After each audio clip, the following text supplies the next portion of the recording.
What's up guys, welcome to another transformation video. We have something pretty cool here. We're looking at this Procumbens nana juniper. Picked this tree up from Tien at Bonsai Sensation here in Melbourne. Tien has a lot of good mature stock available at his nursery. So generally try and go there and have a little look, see if I can find some goodies there. Came across this juniper, instantly thought, awesome, this looks like the perfect candidate for a semi-cascade. Has a nice big thick trunk in it, really shows off a lot of power, has good movement to the right hand side or to your left hand side. Needs probably a little bit of health back into it, needs a bit of a tidy up and things like that. Could definitely see the potential in it straight away. Has a really interesting twisting trunk too. Goes from a thick base and has really good movement, good taper all throughout the tree. As soon as I saw it, I was like, yeah, we got to do something with that. I'll give you a quick spin of the tree. As I said, it definitely lends itself more to the semi-cascade sort of style.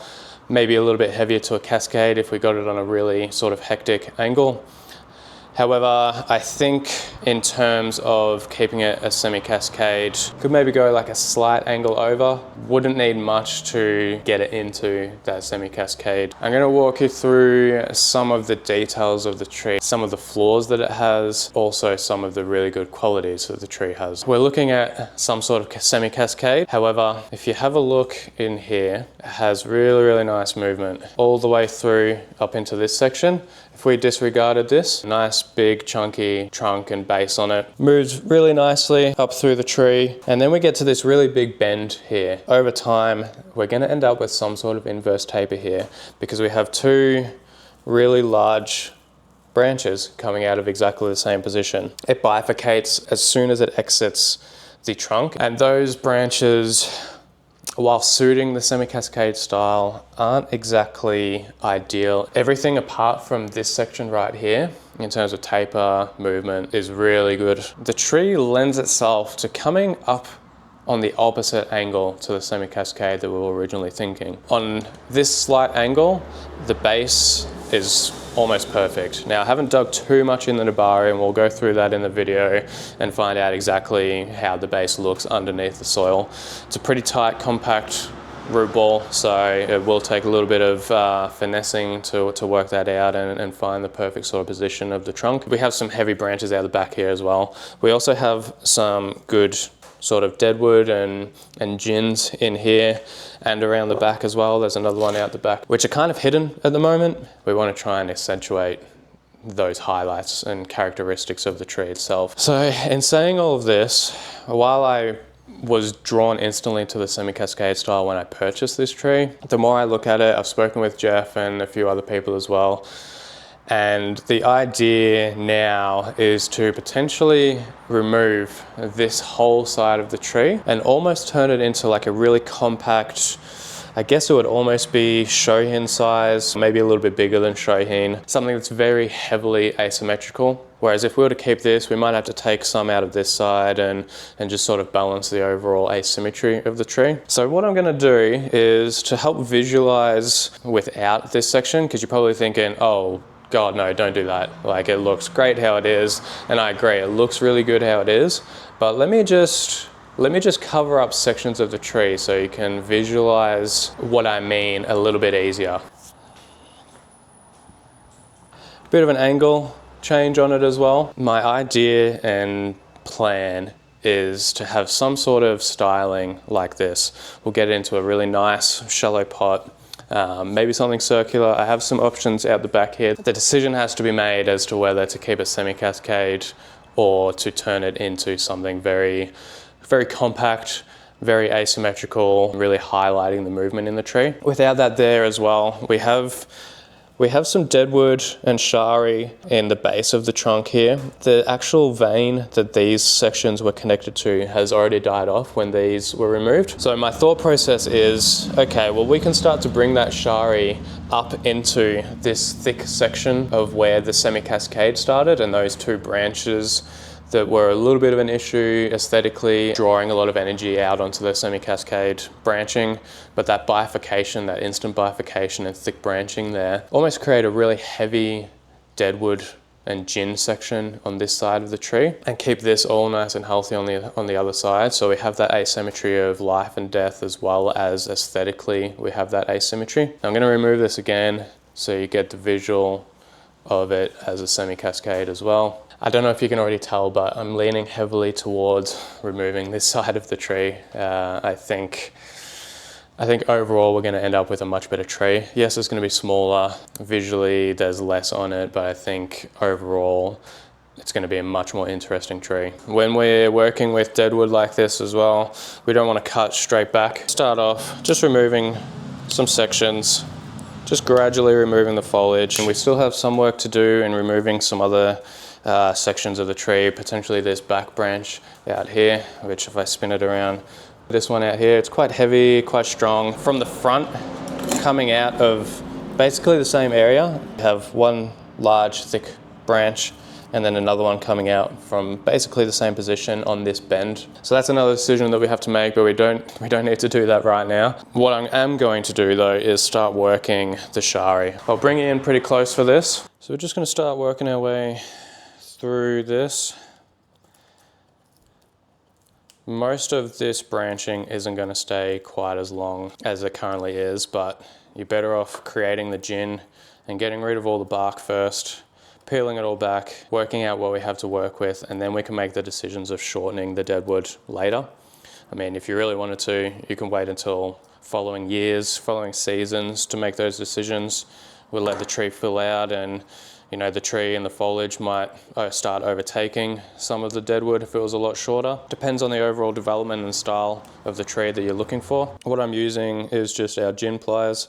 So this is a brand that I've mentioned before, was Akura, much less harsh clamp on these pliers. Some of the others have like really sharp teeth on them, and they can actually start to affect the deadwood underneath by putting man-made marks into it. These are a lot softer.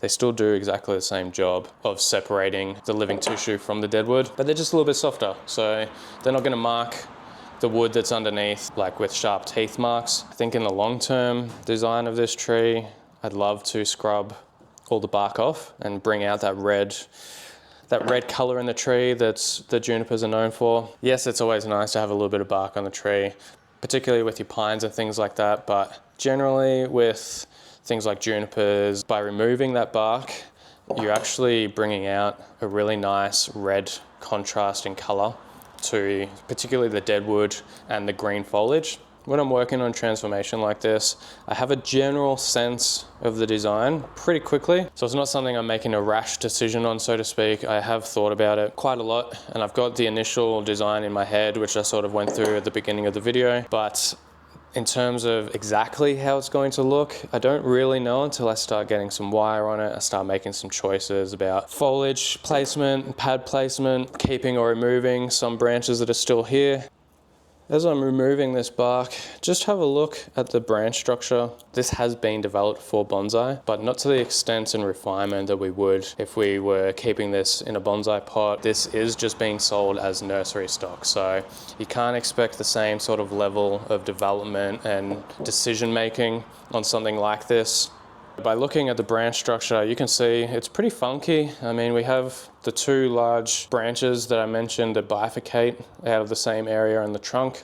We actually have a third in the middle of that, which I didn't really see on first look.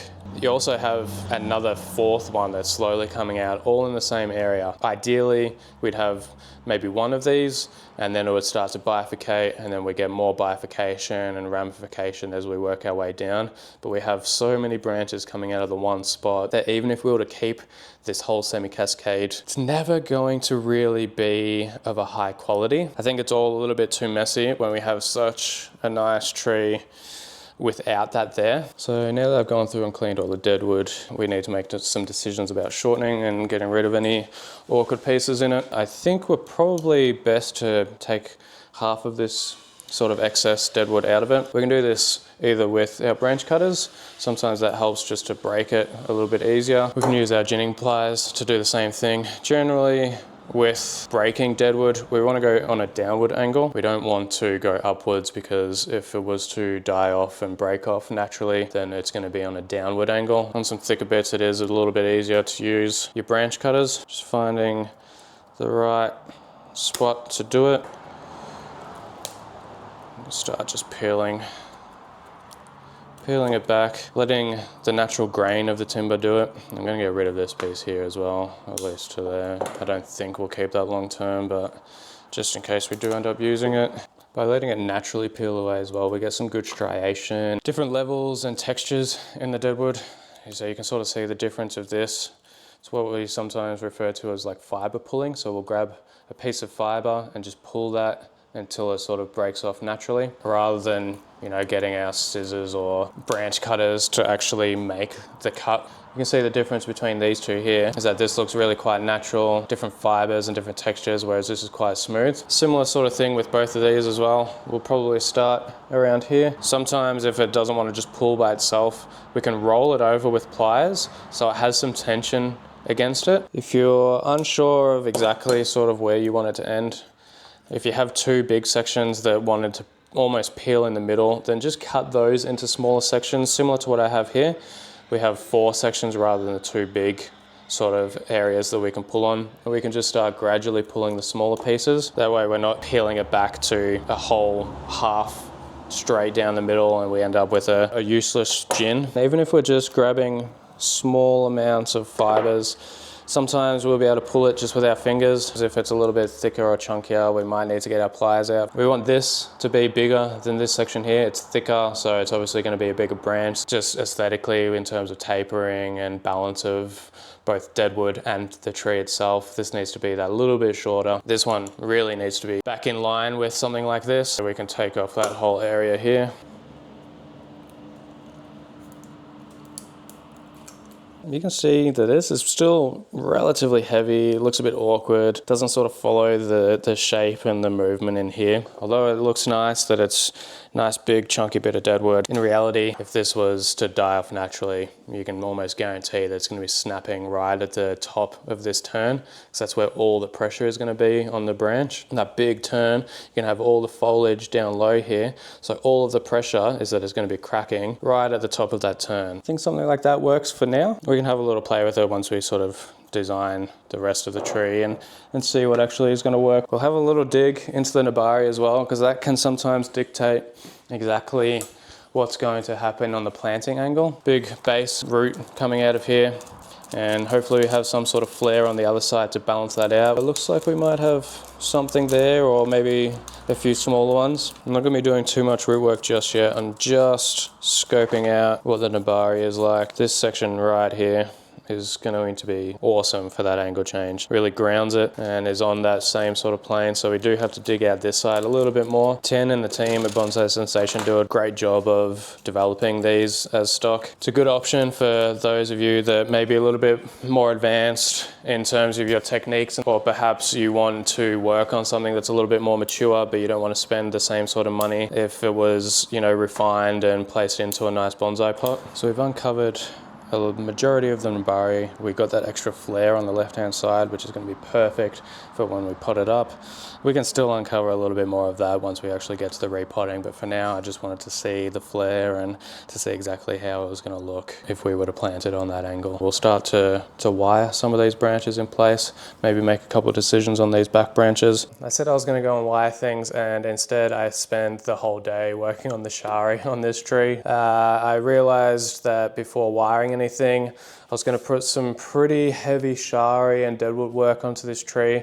And once there's wire on, even though most of the wire is going to be up top, we're going to be probably utilizing guy wires quite a lot in the final design of this. And I thought, well, I'm going to need to get all the deadwood and shari sorted before I even think about wiring anything. It's going to make it way too hard to try and connect everything and try and work in the shari. And instead, I spent the day carving and creating deadwood, fixing up some of the deadwood and gins that were already on the tree. With stock trees like this, if anything is left as a gin, hasn't really been worked into a natural sort of form. Generally just a flat cut. Some of the bark may be peeled off at that point. A lot of the time it's left on. which is fine. That's what you're getting when you're purchasing a stock tree. So I had to go through and just clean up some of the older sort of gins and things that were on the tree. There's one out the back here as well, and this large one under this section here. Try and get a good angle of it for you there. Yeah, had to work all the old gins and get them looking good, but also create all of the new shari work into the tree. So this back section here, the original cascade. I wouldn't really recommend anything this crazy when first doing shari work. However, with the big cuts that were made and the dieback that was already running through the tree and through the trunk, you could see the really like large vein. And so basically I've gone through and followed that all the way up the trunk, all the way underneath as well, all up in here. And I think it adds a hell of a lot to the tree in terms of character, style, design. It's just been watered, so the bark looks quite like a dark color, so you can sort of see that contrast really well. We'll get some wiring done next. We will actually do the wiring this time. And then the next step will be some root work and getting it into a proper bonsai pot. Generally, up where we are in our nursery, shoulder seasons are perfect for repotting. So whether it's early spring or coming into autumn now. So very similar to like your early spring temperatures. And what that means is that we can do some root work and some repotting at this time of year. Now, 20 minutes down the road where I live, the temperatures are still way too hot to be doing that. So it depends on your region, depends on the temperatures of your region as well, as to whether you can do that. Here in Melbourne, at some point in autumn is an okay time to repot. If you have something that drastically needs a repot like this, I mean, it's pulling out of the pot. Not much soil in there. A lot of the outer fine roots have all died back anyway. Getting it into a bonsai pot is probably going to be better for the overall health of the tree anyway. So that's the plan. We'll get some wire on this, we'll come back, and then we'll start preparing it for its first bonsai pot. I may not have actually explained, but there were two thicker branches out the back here, which we have cut off and created into a gin. So in terms of wiring now, because of a lot of those branches are gone from the tree, we really only have 1, 2, 3, 4, maybe 5. And then we have the apex to wire as well. We're gonna have to bend this whole section into a little bit more of a compact design. We have nice twists, and then it sort of goes a little bit straight. So I think if we can get it coming maybe just a little bit lower. I'm not going to try and put pressure on it, but basically from here, we're going to bring that down, maybe with some clamps and some guy wires, and get that into place. Overall, that's going to compact the design. It's going to look much, much better without that straight sort of section in there. So then we'll go through and wire all the apex. I don't think it'll be a long job. It'll probably take me maybe a couple of hours. So we'll see on the other side of wiring this tree. We've now gone through and wired the whole tree. I haven't placed any branches into position just yet. I wanted to go through that with you on camera. I didn't want to go through the whole process of wiring every single branch. That would be a 2-hour, 3-hour long video. So instead, what we'll do is I'll just start to place the branches in positions. There's two sort of directions that this tree can go. So directionally, using this as our main bottom branch and our directional branch. Having this come up a little bit higher, creating that asymmetry, this one down a little bit lower, or we take this whole branch out and we create the direction of the tree coming towards me here. Now you may also notice this thing that is attached to the tree itself at the moment. I'll bring you in close, but basically what we've done is we've connected it at 2 brace points, and we have started to lower this section and bend this whole section of the tree here to try and replicate these really nice bends and twists and turns in the lower half of the tree. We found that this was quite straight up through here, so we've just compressed that down towards the trunk a little bit. We can always come back and do this after a season or so, let it recover, let it sort of strengthen in that position that it is now, and then maybe start to bend it that little bit more. We've attached a fairly hefty guy wire here just to hold that big bend. So this is holding so much tension. When we take that off, it's going to hold that position. I'm gonna just do a couple more turns. You can see that this is relatively loose. Sometimes it's not always this easy and you don't get quite as much of a dramatic difference. I know that I've got two very good brace points, so it's not gonna slip off or anything like that. When it's potted, it's gonna be on an angle like this. So if I can get a similar sort of angles all the way up, so maybe just slightly down that little bit more on this piece, on this section here. When doing this, you do have to be cautious of the points of the branch or the trunk that all of the pressure and tension is going into. The pressure point is going to be right in here. It's not going to be right at the bend, it's just going to be slightly above it here. Keeping an eye on this as we're turning. I don't think you'll be able to see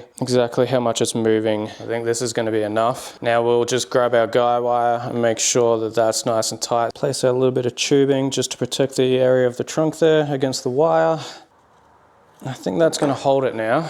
Much more in line with the rest of the tree and the rest of the movement down lower. And like I said, we can come through and adjust that after a season. We're going to come and adjust it after a couple of days. It's all in pretty good health at the moment, so I'm not too worried about that at all. I spent the day wiring and working on getting that clamp and bringing that down and compressing it. I'm going to come through and start placing all the branches, and then we'll get it into its new pod. For this particular tree, you may not be able to see it while it's in the pod because it sits a little bit low. The base of the trunk actually sits at a bit of an angle already, so it naturally wants to sit upwards a little bit for that to be like a nice flat base. The other issue is this section along here. At this angle, even though everything else looks relatively nice and we can definitely work that into a nice design, the floor in this tree at this angle is always going to be this section of the trunk in here. While it's nice and interesting, it's always going to be horizontal. Sometimes it works, but most of the time it doesn't work. I'm going to start putting some of these blocks in and just getting it to a level that we think works for the tree. It definitely helps move it off of that horizontal plane, but I think we could maybe even go, maybe we'll try one more. So you can start to see that it actually shows the curve. It starts to move nicer with the tree. It's much less horizontal. We could potentially go one more. We'll see how it looks.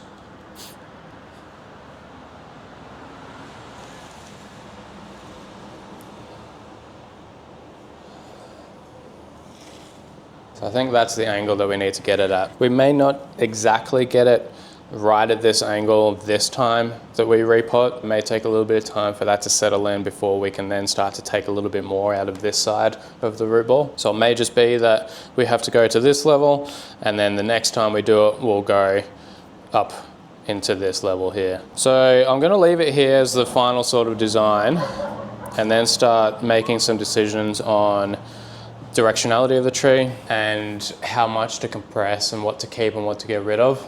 Also, when we're talking about the directionality of the tree as well, generally what happens in the design is that the lowest branch on either side becomes that directional branch. Sometimes that's not always the case, and in this particular instance that is not the case, depending on which way we go for the design. While there are guidelines and people say the lowest branch has to be the directional branch, that has to dictate the direction of the tree, the movement of the tree, that's not always the case. So I can start to remove some of these just visually by using this.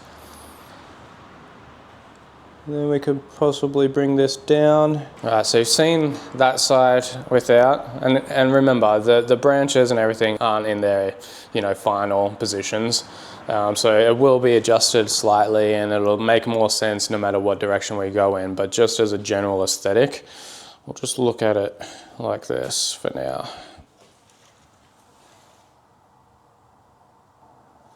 I think in my mind, the design of the tree has to be coming out this way. I think it makes much more sense. It adds to the drama of the tree, adds to the tension in that it's all coming this way, but all the foliage is going this way. I think it's a better design. I'd be interested to see what you guys think, so please leave a comment as to which direction you would have gone on this tree. I think we made the decision. I think that's got to be the way. I think having this shorter is going to show off this feature a little bit more.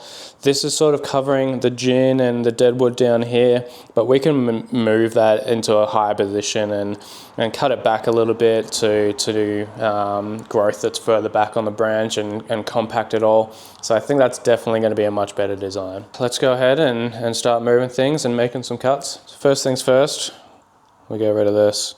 I have some growth out the back here as well, which you can see where I'm pointing with my branch cutters. That can develop nicely, so I'm going to leave that. We can maybe even go back to this one, but I think we just go straight back to here. And we can start to come back on here as well. So maybe not quite so far and so drastically to start with. We'll just take out that first section of foliage.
So we have finally gotten to the point where everything is pretty much how I like it. Save this little bit of wire here that's on the end. We've taken off probably another 5 to 10%, maybe 10% of the foliage that was remaining on there. And I think that's really just brought it back in nice and compact, which was always the goal. It's always going to be a Shohin sort of size tree. So having long extensions of growth that go past the silhouette of the tree isn't ideal, because within a season, half a season, that's pretty much blown way out of proportion. So by doing this, we've pushed everything back.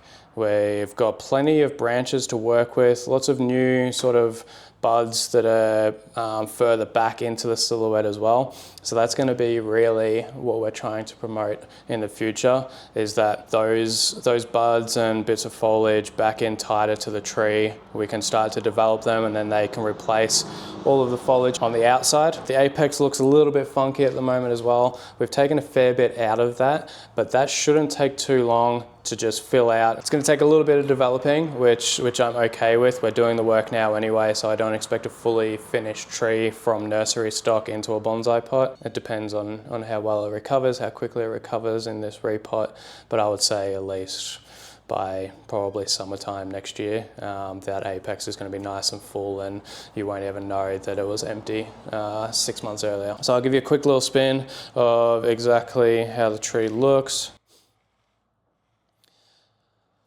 On this angle as well, I decided that we couldn't get enough asymmetry out of the tree if we left that branch that was hanging above the deadwood.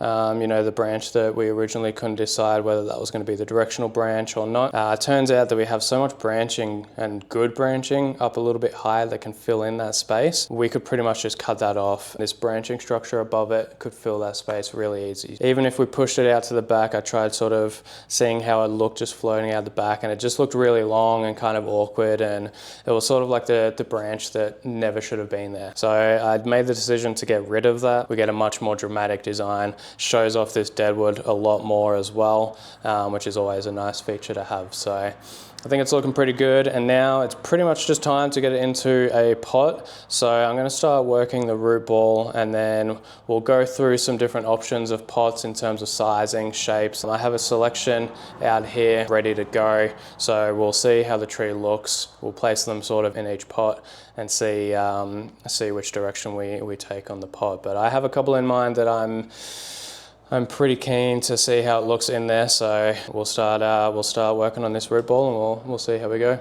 Because it's being planted on an angle, we're going to have to start working both the top of this side and the bottom of the other side, because otherwise it's just not going to go in flat. If we happen to work it all down into, you know, something much more shallower all the way around the root ball first, it's still going to end up wonky and not at the angle that we want to actually plant it on. So first things first, we start just working our way from the top side. This will allow us to actually get a better look at the nabari also.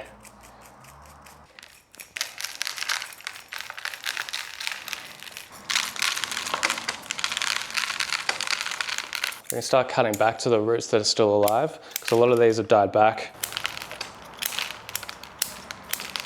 We also know that we're going to have to come in pretty hard anyway to fit it in any sort of pot that's going to balance out the tree. Once we start seeing some nice healthy roots, you can start to see some of the white roots now.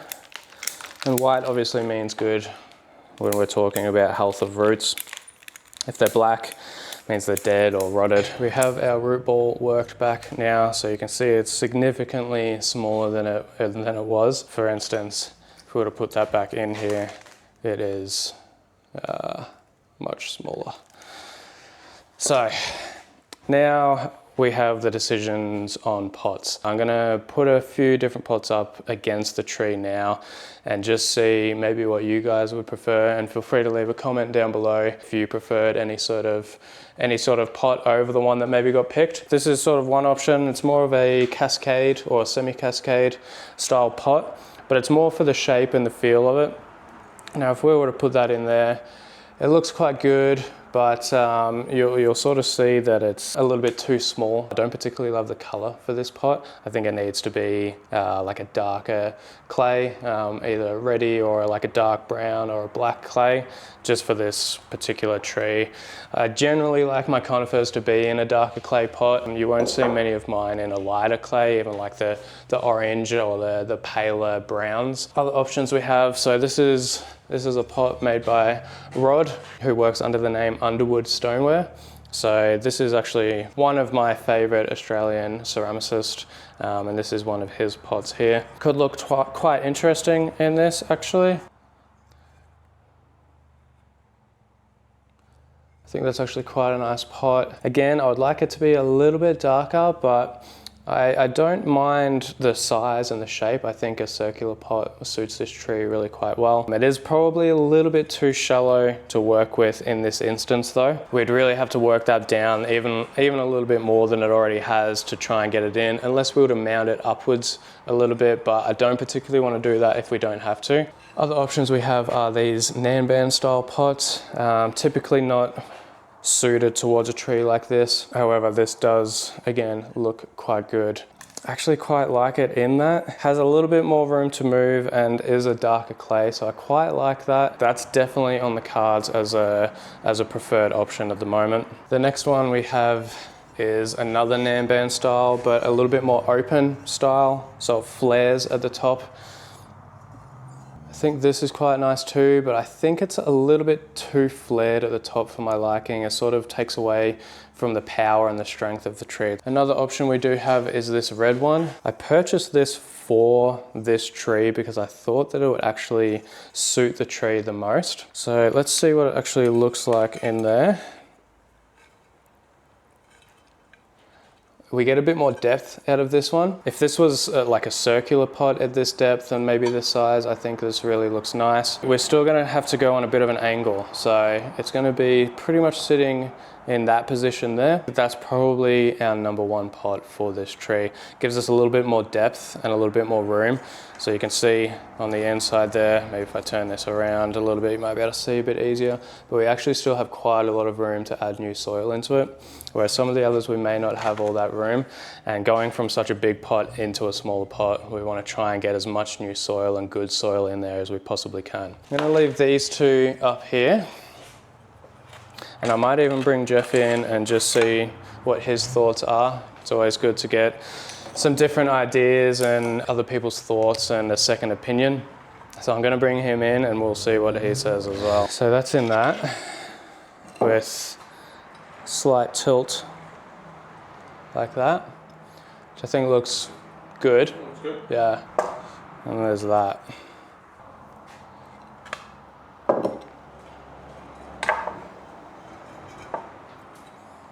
It's tough, right? It's probably a little bit forward leaning as well. It'd probably be like up there. That I might, yeah, a little bit. I think it's leaning too far forward. Yeah. Pull it back as far as you can and just ignore the roots for a second.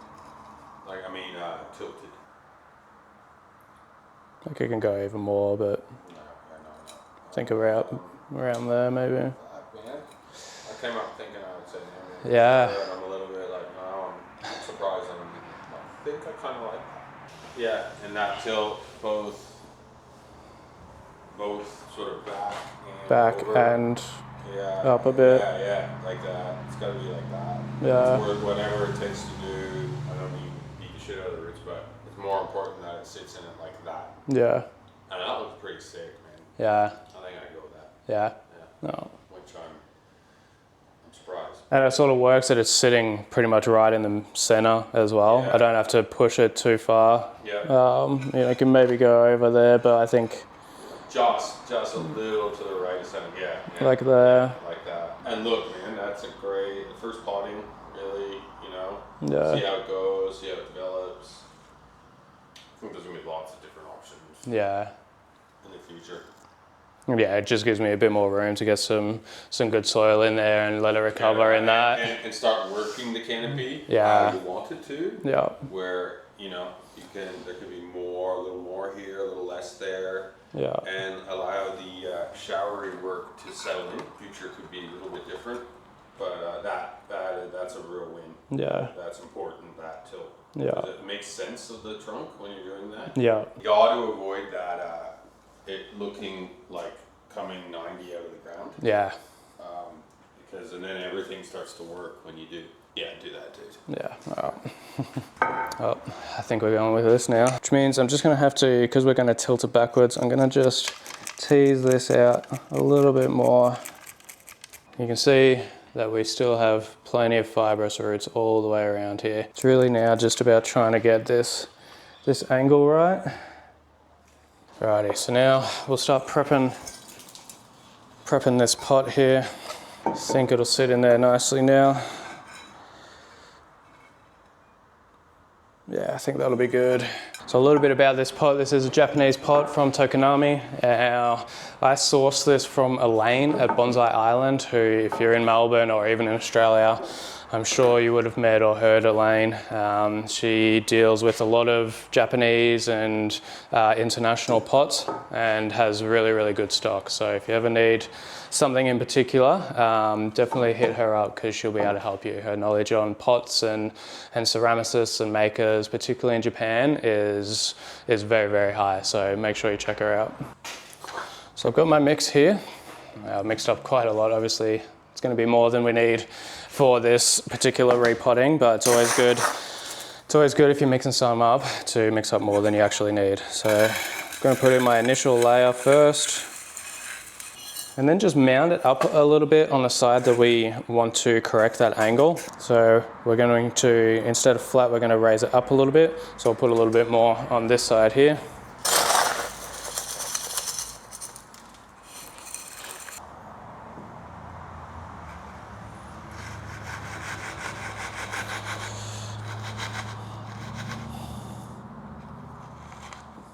Might go a little bit more at the front, just to get that angle back up. We will adjust some branches as well once it's in its sort of final position. I'm actually going to go under this main root here, just so we don't have an ugly bit of wire sticking right over that main sort of flare in the root. Now we can bring this over as well. Again, going under as many roots as we can, or at least as many of the main big surface roots. I think that's exactly where we want it. So now we can start backfilling this.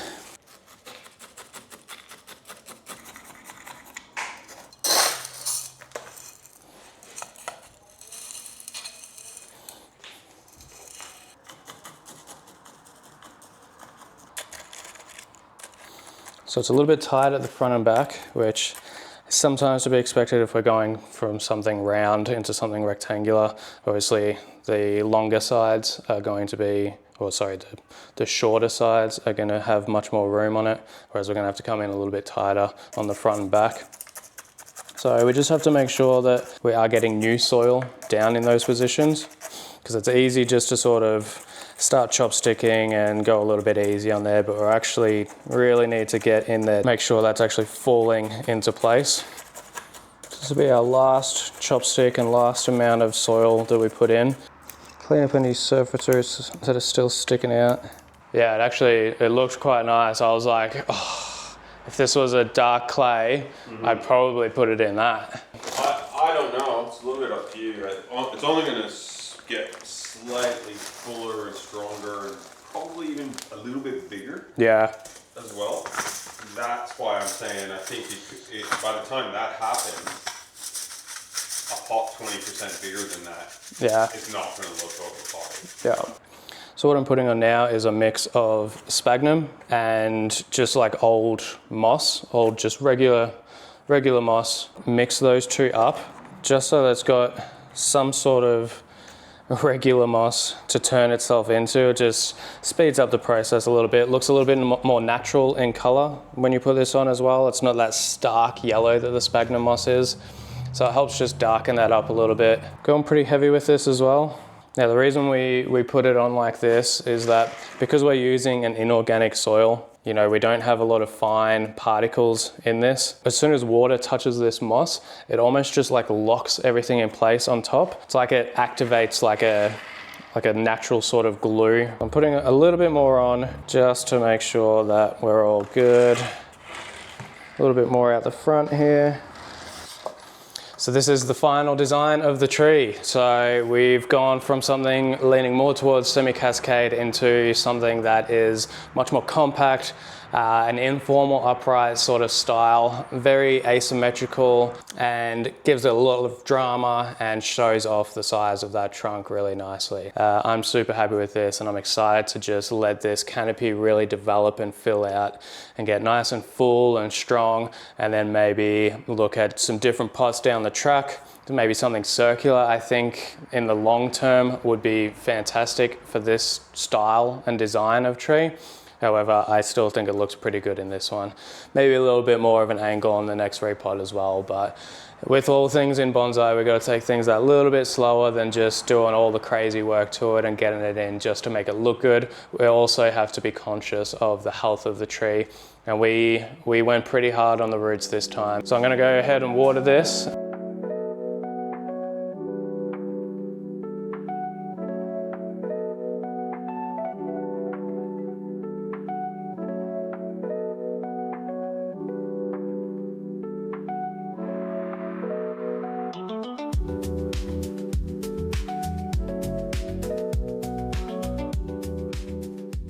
So here we have the final design, the full transformation of this juniper. Quick spin here just to show you a 360 view of the tree itself. Pretty happy with how it turned out. I think in future this could be a really, really spectacular tree. The next thing, or the next steps on this tree would be to go through and lime sulfur all of the deadwood and shari that were created during this design. For now, I'm just gonna let it dry out and harden off a little bit by itself and sort of get that natural color and aged look to it first. And then I'll come through and apply maybe like a 50-50 lime sulfur, water, dilution, and then maybe the season after we'll apply another full dose of lime sulfur. We may leave that for an upcoming video in the future about lime sulfur application and protecting deadwood and things like that on trees. But for now, I think we're pretty happy with how it is. Like I said, I'm pretty excited for this tree. I think it turned out really, really cool. It would have been nice to try and implement the semi-cascade design into it that we originally had, but as I spoke about in the video, there were issues and a whole nother design within that tree originally. So I'm glad we went with this design. Super stoked with it, and I'm excited to see how this tree goes in the future. So thank you for watching this transformation video. We'll try and do a few more videos like these if you guys like them. If you guys like this style and transformation style videos, then please let me know in the comments below. We do have some others in the works. We have a big spruce that I'm currently filming. It's been a long process. We started that at the start of spring basically, or about halfway through spring. And then come autumn now, it's definitely due for a repot. So I'll finish off the filming and the transformation of that tree itself, and then I'll try and get that to you guys as well. But for now, thank you for watching. Appreciate all your support as always, and we'll catch you in the next one.